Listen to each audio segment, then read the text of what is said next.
Okay, Coach, your Cowgirls played host to Mary Hardin-Baylor this past Friday.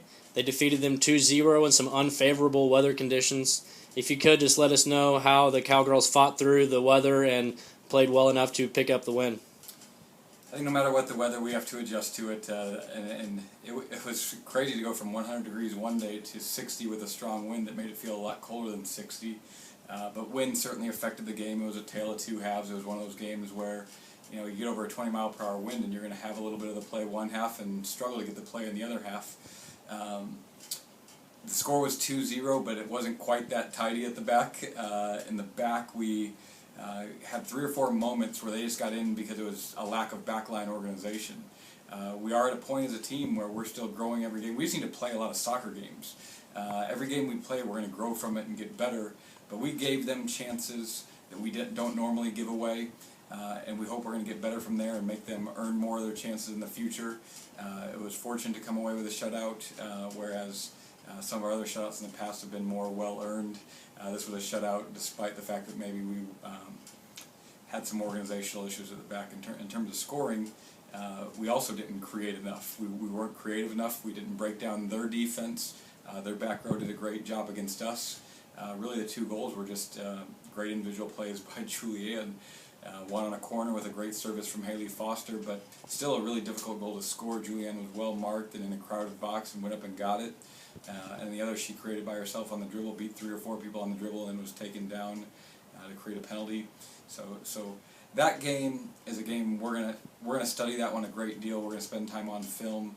It was just a game that we didn't perform up to what we think are our standards, and we're fortunate to get away with a win despite maybe not playing at the caliber we hope to play. After y'all picked up y'all's victory Friday, y'all turned around Saturday and defeated University of Dallas 4-0. If you could just let us know how the Cowgirls used that strong first half performance, netting 4 goals, holding on that shutout throughout the rest of the game, and continuing on through that victory. Weather-wise, gorgeous day. Couldn't have been more perfect out there. So quite a change from the day before. And really performance-wise, we were outstanding in the first half. We moved the ball quickly. We were breaking down the back row, created some great goals. First one, corner kick executed well, good service from Peyton Jansen, finished off by Katie Haltewanger. Second goal, Carissa Olsen created it all by herself, made a lot happen, found Jordan Lara, picked her out well. Third one, Julianne Cusera for the 3rd time on the weekend, really all by herself creating it. And then the 4th one was another corner kick with freshman Kirsten Parrish getting on the board for the first time in our career, again off of a very good service. Second half, we just weren't as good. UD picked it up, they defended harder, they were a little more fierce, but also we didn't create much. Defensively, I thought we were good the whole day that day. We didn't give up much of anything. I don't remember a dangerous chance on the goal. We were more organized, so hopefully that was a sign of improvement from the day before. But we're happy with that result and happy with how we played for one half. Now we've got to put 2 halves together. This weekend you have 2 opponents from the SCAC.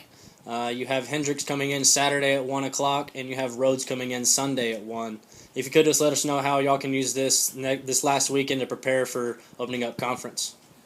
We know that games are going to prepare us. Each team is well coached. Hendricks just got a new coach, Jeff Trimble from Midwestern State. Jeff's a good buddy. We've spent a lot of time in West Texas recruiting together, and Jeff's got them off to the best start probably in their school history. I think they're at 5 wins, 2 losses. They have some great results.